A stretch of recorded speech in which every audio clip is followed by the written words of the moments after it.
Perkenalkan, nama saya Bin Kudus Konstantin Tambunan, NIM 210606085 dari Prodi Peternakan Fakultas Pertanian Universitas Sumatera Utara. Kali ini saya akan mengerjakan tugas praktikum biokimia dengan dosen pengampu Bu Tati Vidianasari, SPTMP. Pertama, jelaskan proses pencernaan karbohidrat yang terjadi pada ruminan dan non-ruminansia. Pertama, proses pencernaan karbohidrat pada non-ruminan. Pertama, makanan dikunyah di dalam rongga mulut, sehingga makanan bercampur dengan air liur atau kelenjar saripa. Kemudian, air liur ini mengandung enzim amilase. Enzim ini berfungsi untuk mengural karbohidrat menjadi glukosa. Jika proses pengunyahan lebih lama, maka enzim amilase akan mengubahnya langsung menjadi maltosa. Kemudian masuk ke tenggorokan. Setelah melalui pencernaan mekanis dan kimiawi pada rongga mulut, karbohidrat kemudian ditelan masuk dan melewati tenggorokan atau eksofagus. Pada organ ini, proses pencernaan karbohidrat tidak terjadi. Kemudian masuk ke lambung. Setelah dari tenggorokan, karbohidrat langsung diterima oleh lambung dan dicampurkan dengan HCl. Proses pencampuran ini dibantu dengan gerakan kontraksi lambung. Proses ini membuat karbohidrat menjadi lebih cair dan hancur. Cairan ini biasa disebut juga dengan thymus. Kemudian makanan masuk ke usus halus. Di usus halus, proses pencernaan karbohidrat melalui beberapa organ penting. Ada duodenum, jejunum, ileum. Thymus yang mengandung karbohidrat yang berasal dari lambung diteruskan ke duodenum. Pada duodenum, thymus dicerna secara kimiawi menggunakan enzim amilase yang dihasilkan oleh pankreas. Enzim ini memecah amilum yang belum sempat terurai dalam rongga mulut menjadi disakarida. Kemudian masuk ke jejunum. Pada jejunum, disakarida dipecah menjadi monosakarida dengan bantuan enzim maltase, laktase, dan sukrase. Kemudian masuk ke ileum. Monosakarida hasil penguraian enzim disakaridase ileum. Serapan monosakarida ini diabsorpsi dan diangkut sistem sirkulasi darah lewat vena porta dan disalurkan ke seluruh tubuh menjadi energi. Lalu, ampas makanan yang sudah diserap kemudian bergerak menuju usus besar.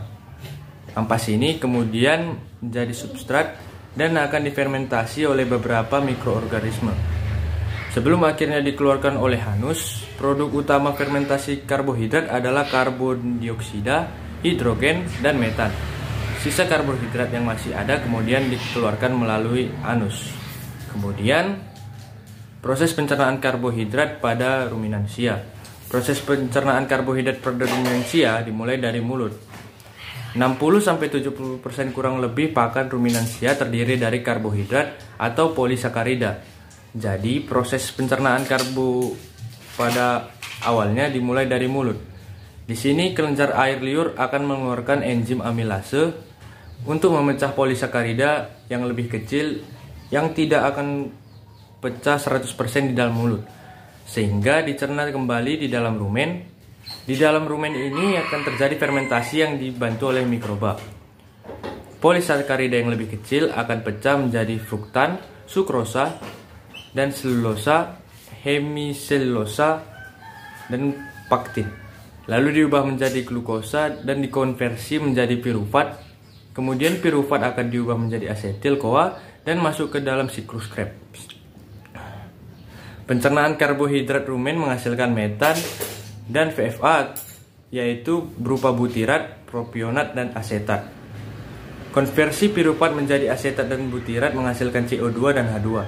Kemudian CO2 dan H2 diubah menjadi metan dan dibuang melalui eruksi. Dan konversi glukosa menjadi propionat menggunakan H2 dan dapat dikatakan mencegah pembentukan metan. Yang kedua, jelaskan proses metabolisme karbohidrat pada hati. Dalam proses metabolisme karbohidrat, hati berfungsi secara spesifik, yakni menyimpan glikogen dan mengubah galaktosa dan fruktosa menjadi glukosa. Kemudian, glukogenesis membentuk banyak senyawa kimia penting dari hasil perantara metabolisme karbohidrat. Hati berperan penting dalam mempertahankan konsentrasi glukosa darah normal. Misalnya dalam penyimpanan glikogen, yang memungkinkan hati kelebihan glukosa dari darah, menyimpannya dan kemudian mengembalikannya kembali ke darah bila konsentrasi darah terlalu rendah. Yang ketiga, jelaskan proses pencernaan protein pada tubuh ruminan dan ruminansia. Proses pencernaan protein pada non-ruminan, protein pertama diubah menjadi asam amino oleh beberapa reaksi hidrolisis serta enzim-enzim yang bersangkutan. Enzim-enzim yang bekerja pada proses hidrolisis protein antara lain ada pepsin, tripsin, kemotripsin, karbosipepsidase, dan aminopepsidase. Protein yang telah dipecah menjadi asam amino kemudian diabsorpsi melalui dinding usus halus dan sampai ke pembuluh darah. Setelah diabsorpsi dan masuk ke dalam pembuluh darah, asam amino tersebut sebagian besar langsung digunakan oleh jaringan, sebagian lain mengalami proses pelepasan di hati. Proses pelepasan gugus amin ini dikenal dengan deaminasi protein. Protein tidak dapat disimpan dalam tubuh, sehingga kelebihan protein akan segera dibuang atau diubah menjadi zat lain. Zat sisa hasil penguraian protein yang mengandung nitrogen akan dibuang bersama air seni, dan zat sisa yang mengandung nitrogen akan diubah menjadi karbohidrat dan lemak. Oksidasi 1 gram protein dapat menghasilkan energi 4 kalori. Kelebihan protein dalam tubuh dapat mengakibatkan pembengkakan pada hati dan ginjal karena beban kerja organ-organ tersebut lebih berat dalam menguraikan protein untuk mengeluarkan air seni. Kemudian proses pencernaan protein pada ruminansia. Pada pakan ternak yang mengandung protein kasar yang terdiri dari protein murni atau urea, selanjutnya protein murni akan diubah menjadi peptida, sedangkan NPN akan diubah menjadi NH3. Peptida akan digunakan oleh mikroba untuk sintesis protein pada tubuhnya. Lalu yang lolos dari degradasi rumen sebagian lagi akan dihidrolisis menjadi asam amino. NH3 akan diserap dinding rumen dan akan dibawa ke hati untuk diubah menjadi urea agar tidak meracuni ternak. Lalu sebagian urea tersebut akan dikembalikan ke rumen melalui saliva dan sebagian lagi akan dibuang melalui urin. Nomor 4, jelaskan metabolisme protein di dalam hati. Protein dalam darah dibawa ke hati menjadi asam amino. Di dalam hati, kemudian asam amino tersebut disimpan dalam intrasel dan sebagian dibawa oleh darah ke jaringan-jaringan tubuh.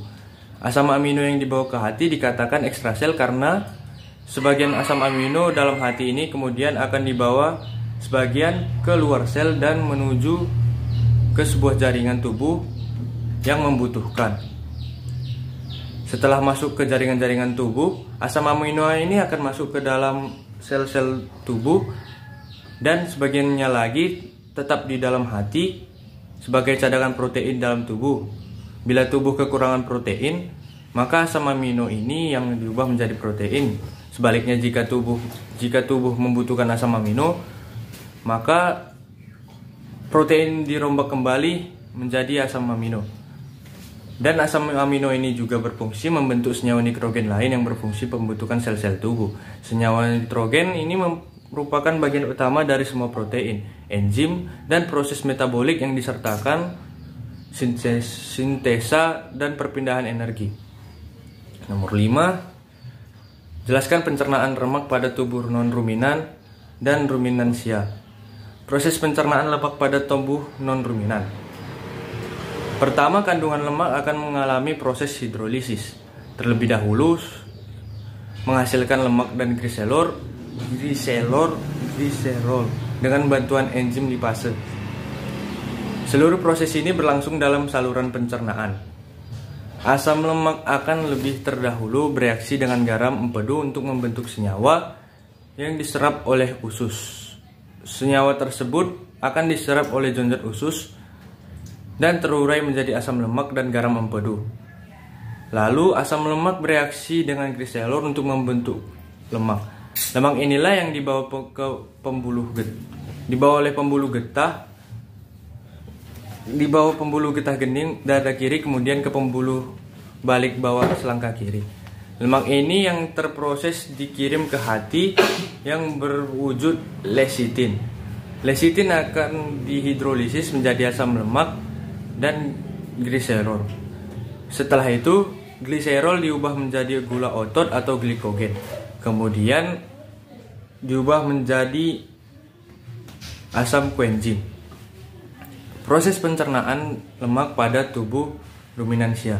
Pencernaan lemak pada tubuh ruminansia dimulai dari aktivitas mikroba di dalam rumen terhadap lemak pakan yang akan membebaskan asam-asam untuk kemudian diubah menjadi asam lemak tak jenuh jika tidak diserap, melainkan terus ke alat pencernaan di bawah usus atau usus halus, di mana ia akan diserap dan menyatu dengan kilomikron.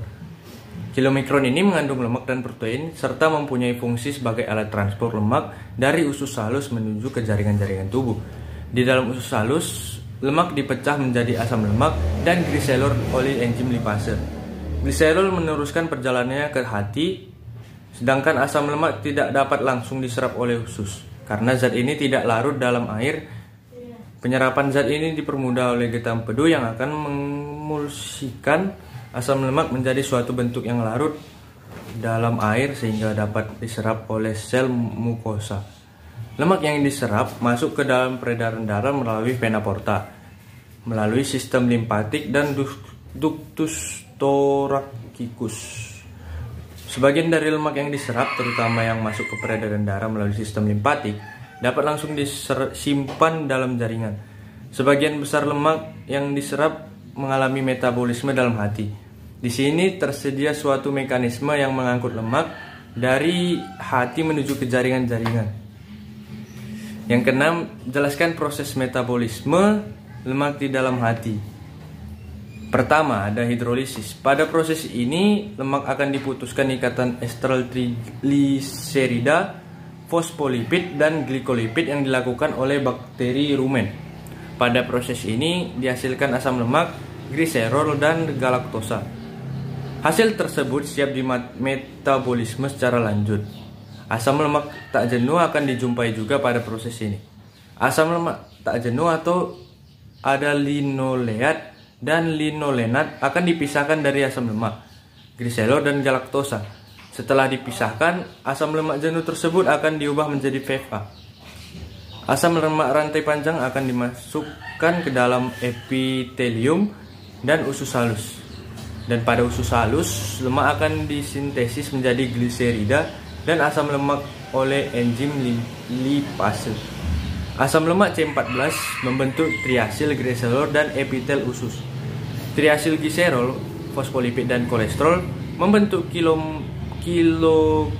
kilomikron dan masuk ke peredaran darah untuk diedarkan ke seluruh tubuh. Nomor 7. Jelaskan hubungan antara metabolisme karbohidrat, protein, dan lemak pada tubuh makhluk hidup.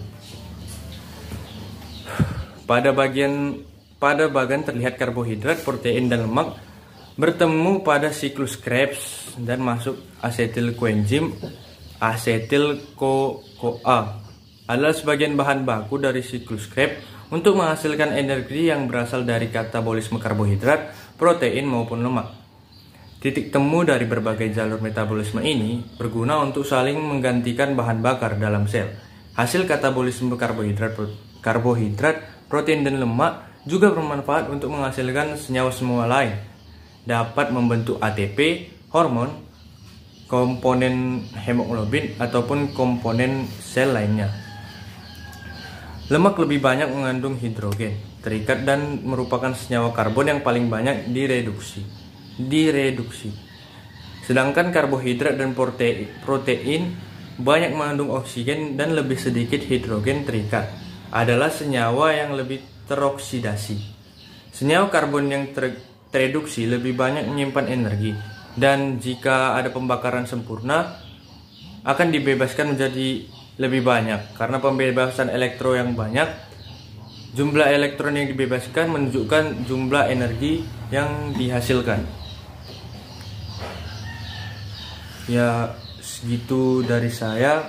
Bila ada kesalahan, mohon maaf. Sekian, terima kasih.